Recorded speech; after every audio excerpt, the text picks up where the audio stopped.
I call the member for Wright. Thank you, Madam Deputy Speaker. And the MP I speak on today is obviously the urgent need for the responsibility of fiscal management and the upcoming budget to deliver real reforms for working people. We should change the title of this segment from NPI to the comedy hour, Madam Deputy Speaker, because what we just heard from the last speaker, the member for Throsby, was nothing but comical, absolutely comical. Before coming to this place, I was a successful transport operator in Queensland, and prior to that I was a banker. So being part of the Liberal family on this side of the House, I welcome every day the opportunity to debate the real issues of fiscal management of this country and let Australians know, not the spin that Labor would have you believe, but the real facts about how this economy could be run better.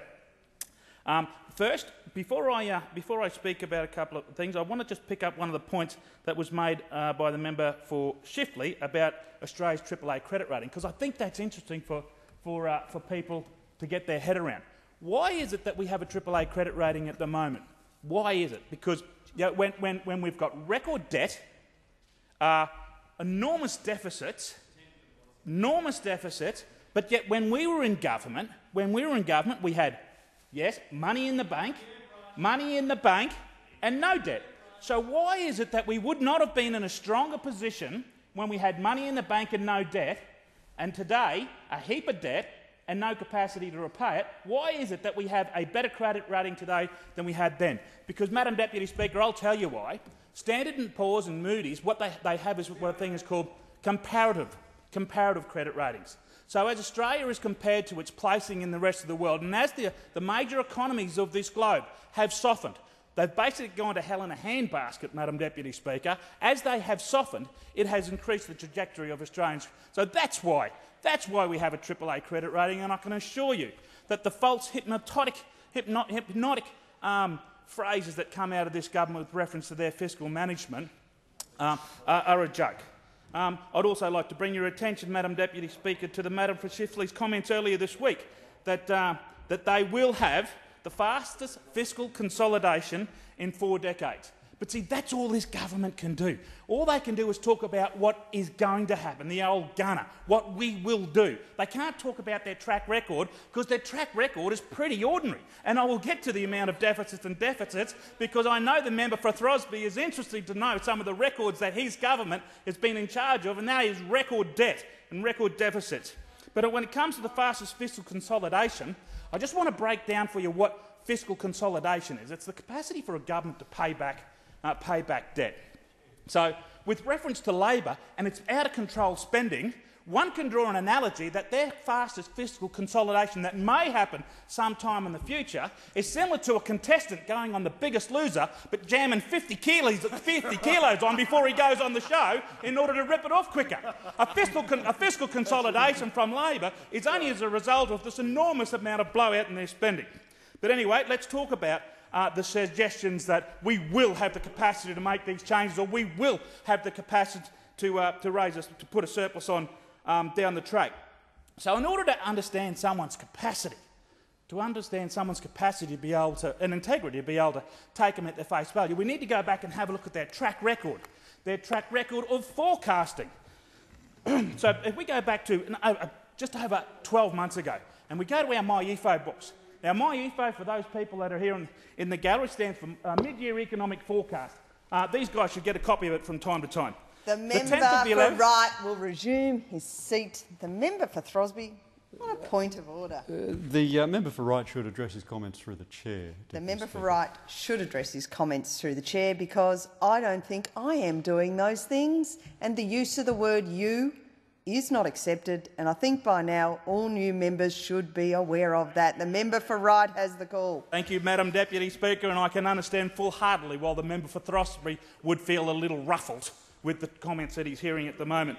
On 10th, 11th, the MyEFO doc, these guys, Madam Speaker, the Labor Party forecasted that their budget surplus or their budget deficit, the one that's coming up real soon in a couple of weeks' time, 18 months ago or 12 months ago, they forecasted that it was going to be $12 billion. Now, these people want you to believe that they have the capacity to forecast. they said it was going to be 12 million. 6 months later, in the budget figures, Madam Deputy Speaker, 12.6. Just a lazy 10 bill, guys. Just a lazy 10 bill. You got that wrong by that much. But that's not all. There's steak knives with this deal as well, Mr. Speaker. There's steak knives with this. That's not all. Just recently, on the recent MyEFO docs, the 12 billion went to 22 billion. Now it's at 37 billion.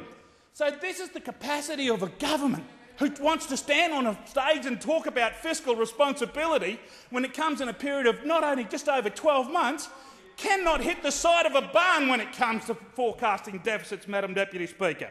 But the only thing that we can see here, the only thing that we've seen in the last parliamentary sitting period are three common traits that have appeared with the bills that have come before the House. One, the majority of the bills that have come before the House end up somehow giving more power to their union mates. Two, they take money out of the pockets of mums and dads and small businesses, and I'll explain to you how they do that. And three, somewhere woven into the bills that come before the House, yes, you can bet on it, there's more bureaucracy and there's more compliance measures, Madam Deputy Speaker. The Australian Labor Party just doesn't get it. They don't understand the business measures, pressures that are out there at the moment. I want to bring your attention to the mining tax that's out there at the moment, and some of the benefits that Labor Party are boasting about when it comes to the company tax rate. And I'm glad that the Billy, what's your seat? Minister Bell.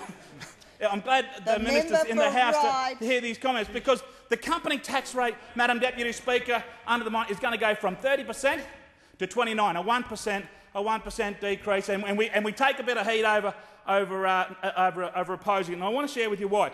I asked my guys in my office to ring some of the businesses within a couple of K radius of my office, and these are actual figures, and I really want you to get your head around it. It was a bloke who has building supply business. He's got a payroll of 570 grand. Payroll of 570 grand. Last year, his taxable income was $40,000. So what that equates to in this world is that he'll get a company tax cut of what? $400, but he will potentially be facing a $17,100 increase in his superannuation. Now, Madam Deputy Speaker, this government have you think that they're paying for the superannuation. I can assure you it will be coming out of the pockets of small businesses of this country, the hard-working mums and dads and families and the people of my electorate of Wright. Then we went around the other corner and found the motor mechanic. He's got a payroll of $500,000, taxable income of 75 grand. What's his benefit? The hand goes in the pocket, he gets his $750, but the potential super liability out of the other pocket is 15 grand. 15 grand. Over the 6-year period, you do your maths, it's 15 grand. You can't have a 3% increase, Minister, you can't have a 3% increase and not cost anything. It's got to cost something. The member for Wright yes, will Madam return Deputy Speaker. to the MPI and stop encouraging misbehaviour in the chamber. The member for Wright has the floor. I'm the junior here. I'm getting bashed up. I thought you'd come to my saviour. I'm trying to save you from yourself. Madam Deputy the member Speaker. for Wright has the call. But you just can't take my. I'm right. I can handle myself. You just can't take my word for it when it comes to the management of the fiscal responsibility of this nation. Ladies and gentlemen, Madam Deputy Speaker, and you don't have to look any further than this morning's financial review. Here we've got a government out there saying how wonderful their fiscal responsibility is and how diligent their economic management and what a wonderful state our nation is. Well, Madam Deputy Speaker, one of the jewels in the crown of Australian retail, David Jones this morning, headlines, front page of the Financial Review, David Jones is in fight for survival. Front page of the paper, ladies and gentlemen, and when you get comments like that coming from David Jones, which is a true indicator of the real retail sector in this nation, Mr Paul Zara, CEO, said that these are the toughest retail conditions that I've ever seen in my career, and I've been in retail for 30 years. So how is it that we've got a Labor government insisting that things are just a bed of roses and some of the biggest retailers in this thing struggling to keep their head above water with forecasted downgrading of profits to the tune of 40%. Absolutely disgraceful, Madam Deputy Speaker. In my closing comments, the capacity to forecast from this government is nothing short of outstanding when you have a look at their capacity back through MyEFO and budget. Now the government, of course, will get up and continue to spin about they've continually failed to forecast The member's this deficit. time has expired.